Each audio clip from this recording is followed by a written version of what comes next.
Vamos a ver este problema sobre Michaelis-Menten. Para un proceso enzimático se dan los siguientes datos, manteniendo constantes la concentración de la enzima y la temperatura. Determinar la velocidad máxima y la constante de Michaelis. Dicen que el sustrato es alumina de huevo y la enzima es la pepsina. Nos da porcentaje de sustrato, ¿de acuerdo? No nos da modalidad, da igual, lo haremos en función de lo que nos dé, es proporcional a la modalidad. Y nos dan velocidades iniciales. Velocidades iniciales, ¿de acuerdo? Bien, no podemos utilizar la gráfica de velocidad en función de concentración para obtener la velocidad máxima, porque nos están dando velocidades iniciales, ¿de acuerdo? Entonces no tenemos más remedio que utilizar el método de Lineweaver-Barr, ¿de acuerdo? Esto es por lo siguiente, si volvemos, vamos a ver, podemos cerrar un momento. A ver, la cuestión, por ejemplo, a ver, no, voy a volver más atrás, un momento. Aquí, fijaos, la ecuación de Michaelis-Menten, ¿de qué depende? Pues aparecen aquí unas constantes que dependerán de la temperatura, aparece la concentración de enzima, aparece la concentración de sustrato, ¿y dónde está el tiempo? No aparece para nada el tiempo, ¿de acuerdo? Quiere decir que la velocidad va a ser una función de estos parámetros que aparecen aquí. Y lo mismo da que hagamos la reacción, es decir, lo mismo da que determinamos estos parámetros en una misma sesión a tiempos distintos que en días diferentes. Con lo cual podemos aplicar esta ecuación si mantenemos la misma temperatura y mantenemos la misma, por ejemplo, concentración inicial de enzima, podemos aplicarla siempre variando X, independientemente de si es en el mismo experimento o es en otro experimento diferente. Por eso podemos utilizarla con velocidades iniciales o con velocidades a tiempo que sea, ¿de acuerdo?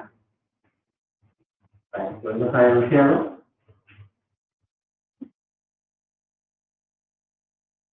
Y aquí lo que nos dan son velocidades iniciales. Bueno, pues nada, entonces utilizamos la forma linealizada, que es la Lineweaver-Barr, obtenemos los inversos de las concentraciones que nos den y los inversos de las velocidades, y al representar los inversos tenemos una ecuación.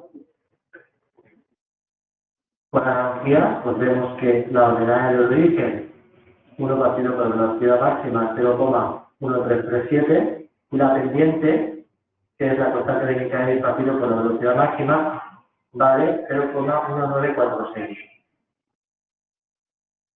¿De acuerdo? Lo que pone aquí. Y de ahí pues ya despejamos y obtenemos la velocidad máxima como el inverso de este valor y la constante de Michaelis pues sustituyendo.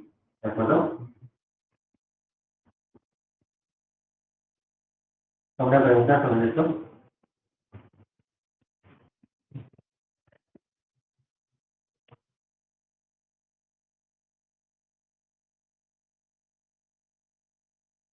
Vale, vamos a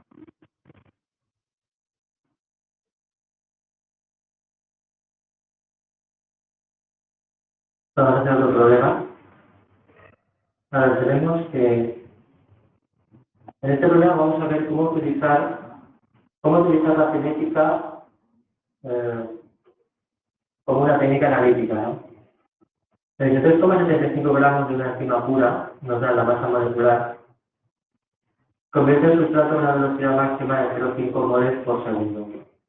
Cuando la reacción se lleva a cabo con 0,0139 gramos de una enzima parcialmente purificada, el sustrato se convierte a una velocidad de 1,3 por 10⁻³ moles por segundo. Y se determina la pureza de la enzima.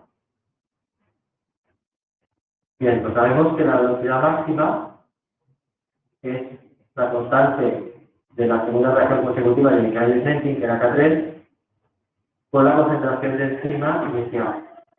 Entonces conocemos todo aquí menos la K3, es decir, Aquí tenemos una velocidad máxima de 0,5 moles por segundo cuando la concentración es de 3,75 gramos. Bueno, la concentración en este caso es el número de moles. ¿De acuerdo? En vez de darnos molaridad, nos dan el número de moles. Bueno, cosas más raras hemos visto, ¿no? Como de presión o de concentración. Bien, pues aquí tenemos este número de moles, 3,75 gramos por 95.000 gramos mol. Y aquí podemos despejar K3, de acuerdo, que será constante para otros casos, siempre que la temperatura permanezca constante y sea el mismo sistema. Bien. Entonces, si ahora la velocidad nos dicen que es 1,3 por 3 moles por segundo, la constante es la misma y podemos averiguar para esa velocidad cuál es la concentración inicial de enzima. Entonces, despejando de aquí, pues sale este valor.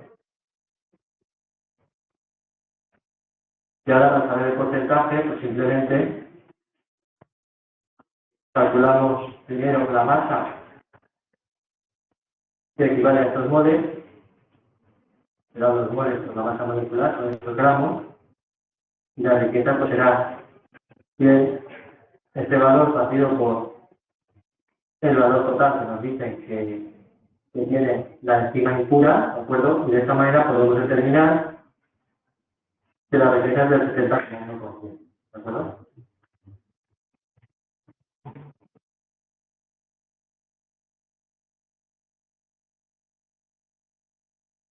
Vale, pasamos a otra cosa. Vamos a hablar de inhibición enzimática. La inhibición enzimática es importantísima, puesto que la mayoría de los fármacos son inhibidores enzimáticos. Vamos a ver un par de tipos de inhibiciones enzimáticas. En primer lugar, la competitiva. Si tenemos la reacción no inhibida según el mecanismo de Michaelis-Menten, que es esta de aquí, la inhibición competitiva, la reacción de inhibición competitiva, actúa uniéndose a la enzima en el mismo lugar activo, ¿de acuerdo? En el mismo centro activo que el sustrato. Por eso se dice competitiva, que compite por el mismo lugar con el sustrato. Por otro lado, podemos tener una inhibición no competitiva. En este caso, en la etapa de reacción de inhibición no competitiva, lo que tenemos es que el inhibidor se une al complejo enzima-sustrato, de manera que está retirando del medio este complejo y impide que se separen la enzima, la enzima de los productos, ¿no? Es decir, impide que la reacción pase al último paso.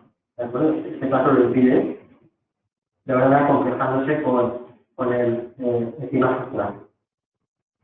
Si representamos la velocidad de reacción en función de la concentración del sustrato, tenemos aquí, esta curva correspondería a la reacción no inhibida, ¿de acuerdo? Y podemos distinguir la inhibición competitiva de la no competitiva porque cuando tenemos concentraciones muy elevadas de sustrato, el sustrato desplaza al inhibidor y al final la velocidad máxima es la misma con la etapa no inhibida que con la etapa inhibida, bueno, con inhibición competitiva. En cambio, en la inhibición no competitiva vamos a tener siempre una velocidad máxima menor que la velocidad máxima de la reacción no inhibida, independientemente de la concentración de sustrato. Y de esa manera vamos a poder distinguir cuando tenemos inhibición competitiva y cuando tenemos inhibición no competitiva.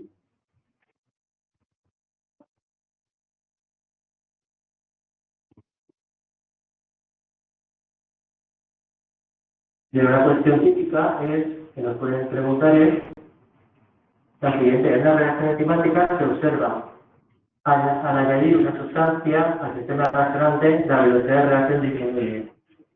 Por lo tanto, hemos añadido un inhibidor. ¿De acuerdo? Entonces, lo primero nos dice que la sustancia es un inhibidor. Después dice, al aumentar mucho la concentración de sustrato, la velocidad vuelve a tomar el valor que tenía en ausencia de la sustancia. Interpretar estos resultados. Ya hemos dicho que si aumentamos mucho la concentración de sustrato, el sustrato desplaza al inhibidor y la velocidad máxima es la misma, con lo cual esto sucede cuando el sustrato compite con el inhibidor o el inhibidor compite con el sustrato. ¿De acuerdo? Es decir, estamos hablando de reacción competitiva. Vale, vamos a ver ahora un ejercicio cuantitativo. Este es de examen, y de 2014. La hidrólisis de la sacarosa da lugar a la mezcla equimolar de glucosa y fructosa. Esta reacción, que tiene lugar catalizada mediante la hidrotasa, se puede seguir midiendo la rotación óptica a varias concentraciones iniciales de sacarosa. Se ha observado que en presencia de urea, la reacción, vamos a poner una cantidad fija de urea, es inhibida reversiblemente, es inhibida, como puede verse en la tabla. Entonces tiene una pasada determinada, la velocidad máxima de la constante de Michaelis para la reacción catalizada, y analizando los datos de la tabla,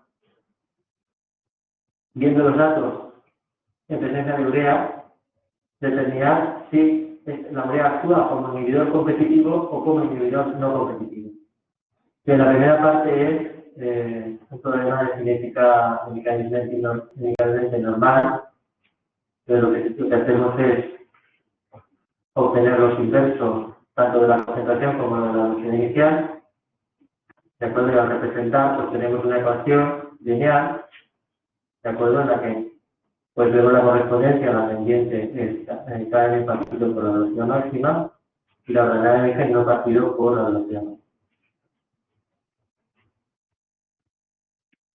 Si representamos la velocidad inicial para el caso en el que no hay inhibición, sería esta de aquí, y para el caso en el que hay inhibición, sería esta de aquí, ¿de acuerdo?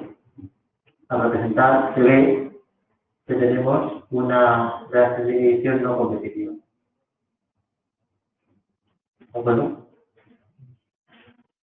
Sería la reacción no inhibida y la reacción de inhibición no competitiva, pues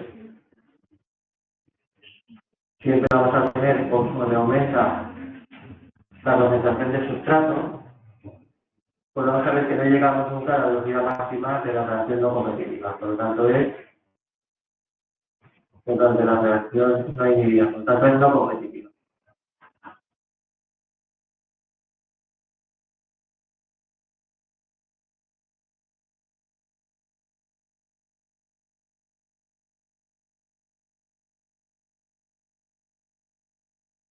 Sí, por ejemplo, en el examen no podríamos hacer una representación, entonces como veríamos en la industria.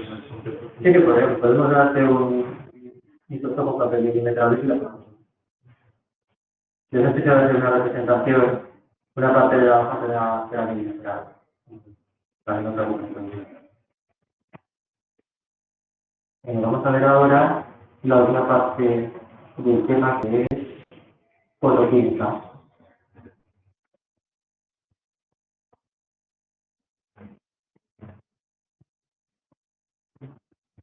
Es que fotoquímica es cuando podemos considerar que la luz acelera la reacción, ¿no? Es, digamos, el catalizador. Entonces hay muchos ejemplos de reacciones fotoquímicas importantes, pues muchísimos. Por ejemplo, ya vimos la fotosíntesis, en la que el dióxido de carbono se convierte en glucosa, las reacciones que intervienen en la visión, también la formación de vitamina D, la formación de ozono en la atmósfera, la destrucción del ozono en la atmósfera por los iones, por los cloros que liberan los clorofluorocarbonos, ¿no? También el efecto de la luz ultravioleta sobre las bacterias que las destruye, ¿no? Pues es también una reacción fotoquímica o varias, ¿no? Bien, vamos a utilizar la lectura de la la aparición electromagnética con la materia. Vamos a utilizar la ecuación de Planck, que nos da la energía que tiene una onda ¿de acuerdo? En función de la frecuencia, que es h la constante de Planck por la frecuencia, o h por t partido por lambda, ya que la frecuencia es la velocidad de la luz partido por la longitud de onda. Entonces, esta longitud de onda condiciona la naturaleza de la radiación electromagnética. Condiciona a qué parte del espectro de radiación pertenece esa radiación. Entonces tenemos que para longitudes de onda menores que 200 nanómetros, pues tenemos radiaciones altamente ionizantes muy energéticas, que son los rayos gamma, los rayos X, con energías de mayores de 6,2 electronvolts.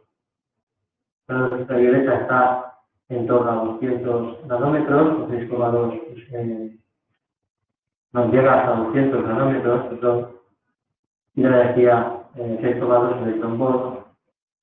La luz visible está en una estrecha franja entre 400 y 700 nanómetros, que va desde 3,1 hasta 1,8 electronvolts, corresponde respectivamente al color violeta y al color rojo. Más allá estaría ya los 1000 nanómetros, estaría la radiación infrarroja con energía de 1,2 electronvolts. Y a partir de ahí pues estaría las microondas, las que lo ponen aquí, las ondas de radio, etc.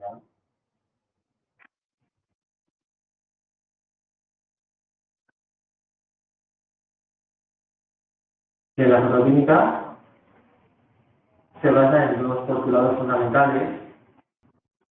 La primera de la fotoquímica es el principio de la activación fotoquímica, formulada por Grotius y por Draper de manera independiente.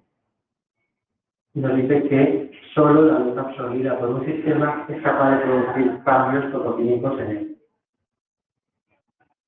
Y por otro lado, la segunda ley es el principio de la activación por fotones, formulada por Stark y por Einstein también independientemente, que dice que en el primer paso de un proceso fotoquímico, cada cuanto de radiación activa una sola molécula. Y eso ocurre en el primer paso, ¿de acuerdo? Porque luego vamos a encontrarnos que existen reacciones en cadena en la que una sola excitación se va propagando, ¿de acuerdo? Y tenemos que un cuanto es capaz de producir muchas activaciones, digamos, de producir muchos productos o muchos cambios químicos.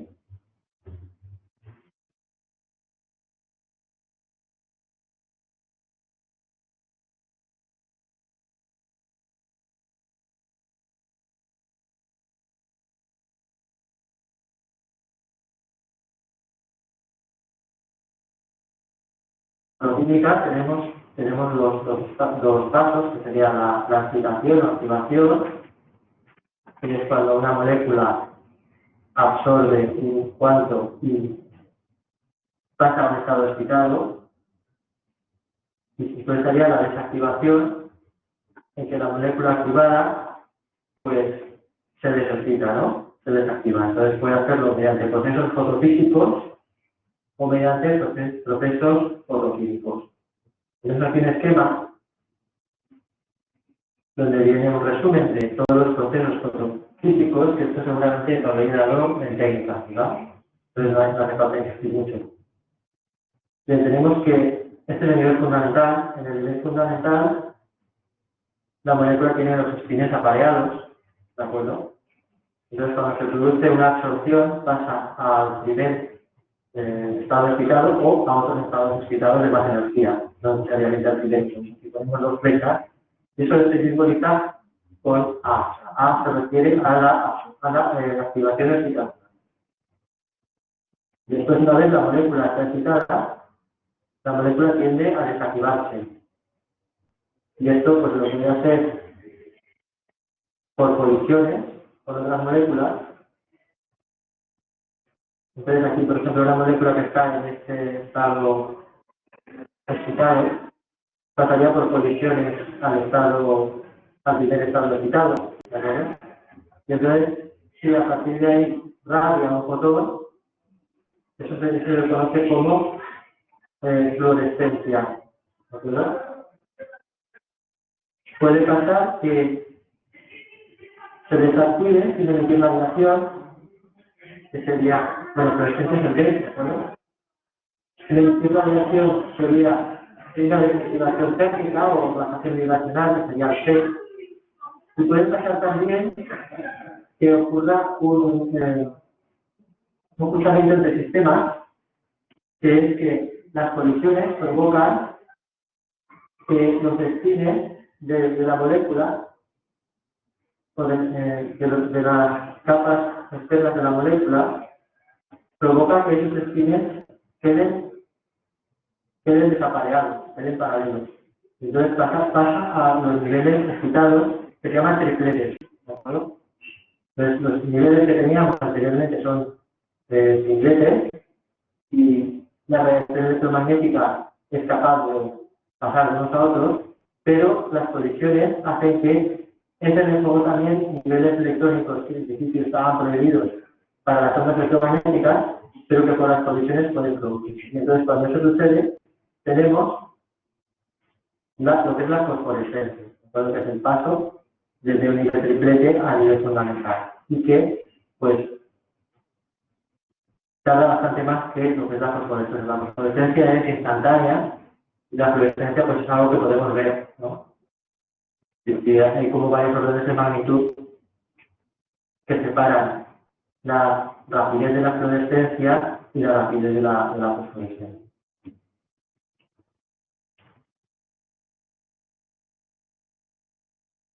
Hemos visto procesos fotofísicos, también puede haber procesos fotoquímicos, que serían ya reacciones que generarían productos, ¿no?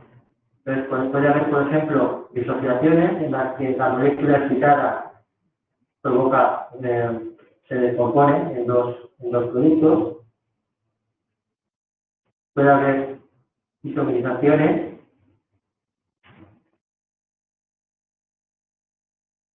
también reacciones químicas y moleculares.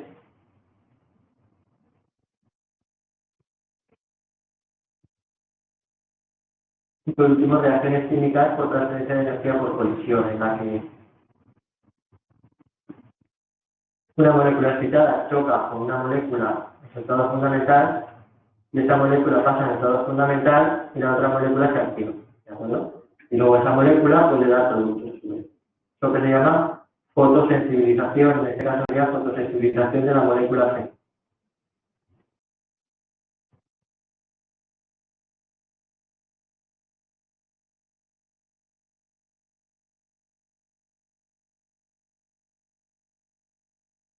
Bien, para seguir la cinética fotoquímica, pues lo que haremos sería medir la concentración con el tiempo de la especie mientras que variamos con una variación que puede ser monocromática o puede ser policromática.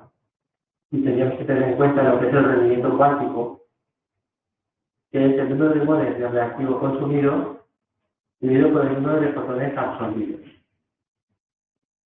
Entonces, cuando lo que lo mismo, si dividimos por el tiempo, esto sería la velocidad de reacción, esto sería la intensidad de radiación. Entonces, los procesos fotofísicos predominan sobre los fotoquímicos. En realidad no es si cero, no es cuando esto está antes, sería más bien cuando el rendimiento cuántico es mucho menor de 1. Pues entonces, los moles de reactivo consumidos pues no existen. Si solamente hay procesos fotofísicos, no hay moles de reactivo consumidos. Después, si esto, no está todo lo que pone aquí, si esto es más o menos en torno a 1, pues tenemos que predomina el proceso fotoquímico. Y si el rendimiento cuántico es mucho mayor que 1, pues entonces tendríamos lo que decíamos reacciones fotoquímicas en cadena, ¿de acuerdo? Que se excita una molécula y esto provoca unas reacciones en cadena, pues que a lo mejor provoca un radical y ese radical genera otro radical.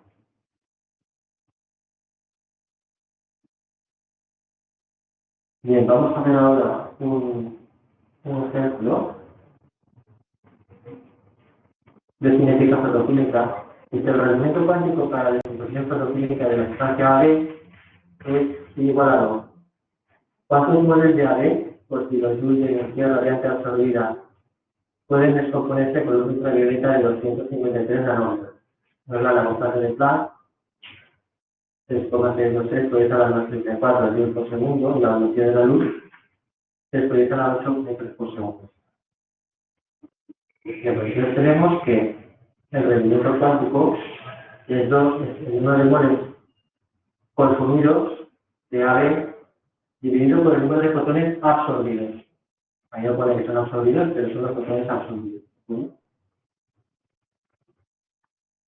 Podemos escribir que el número de fotones absorbidos... No, perdón.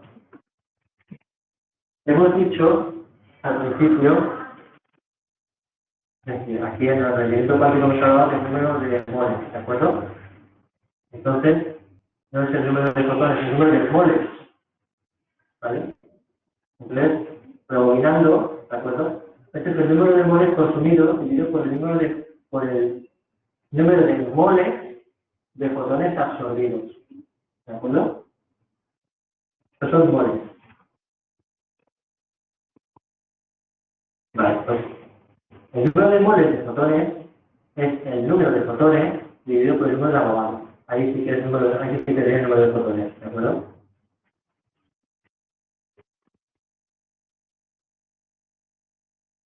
Por otro lado, el número de fotones absorbidos lo podemos calcular como la energía total absorbida dividido por la energía de un solo fotón, que sería esta E, que sería la energía de un solo fotón. Que la vamos a calcular a partir de la longitud de onda que nos dan.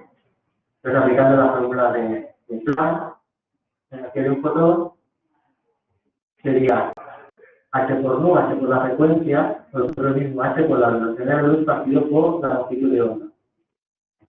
Entonces sería la constante de Planck, 6,626 por esa la 34 joules por segundo, multiplicado por la velocidad de la luz, 3 por 10 a la 8 metros por segundo, y dividido por la longitud de onda, 270 nanómetros, que lo pasamos a metros, 153 por 10 a la 9 metros. Y entonces la energía de un solo fotón queda igual a 7,76 por 10 a la 9 metros. Entonces, si sabemos la energía absorbida, la energía de un solo fotón, pues entonces el número de fotones es la energía absorbida que nos da el enunciado. A ver, ¿por qué nos da el enunciado?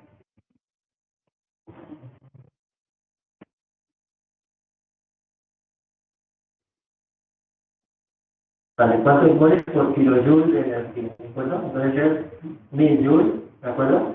Dividido por la energía de un solo fotón, son 7,86 por esa la 19 joules por fotón, y os da 1,27 por esa la 21 fotones. ¿De acuerdo? Ya sabemos que el número de Avogadro es, que no se puede ser verdad, pero no pasa nada, no. 6,022 por esa la 23 entidades por mol, ¿vale? Y entidades pues puede ser cualquier cosa, ¿de acuerdo? En este caso, tenemos por una parte moléculas de AB y por otro lado fotones, ¿de acuerdo?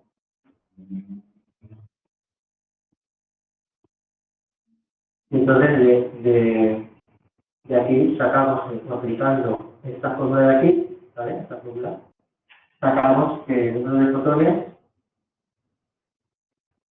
es de dividir esto por el número de Avogadro sería 2,113 por 10 a la menos 3. El número de moles de fotones, perdón, sería 2,113 por 10 a la menos 3 moles. ¿De acuerdo? Con lo cual, el número de moles consumidos pues sería el doble de esa cantidad, 4,226 por 10 a la menos 3 moles. ¿De acuerdo?